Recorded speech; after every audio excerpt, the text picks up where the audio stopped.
One US law, if passed, could cost Indian IT sector billions and put millions of jobs at risk. The Higher Bill or Halting International Relocation of Employment Act was recently introduced in the US Senate by Senator Bernie Moreno. What does this bill propose? Stopping US companies from outsourcing jobs overseas, especially to outsourcing hotspots like India.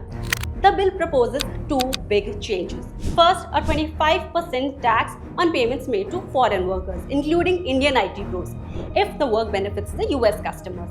And second, US companies won't be allowed to deduct these outsourcing expenses from their taxes. Now, what does this mean? This means outsourcing even to biggies like TCS or Infosys would become very expensive. And this is just one part of the story. All the tax money collected will go into a domestic workforce fund aimed at training US workers to take on high-skilled tech jobs, the same jobs that were otherwise outsourced. This is where the impact on Indian IT tech companies comes in. Major Indian IT firms like TCS, Infosys, Wipro, HCL Tech and Tech Mahindra earn 50 to 65% of their revenue from American clients. If Indian IT companies or their clients have to pay this 25% tax, it will make outsourcing way more expensive and probably not worth the cost. So, should you panic?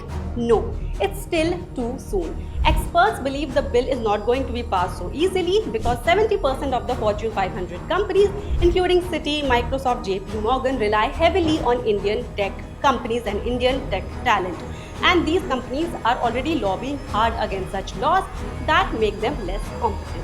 Also, US doesn't have this kind of skilled workforce to replace these outsourced jobs.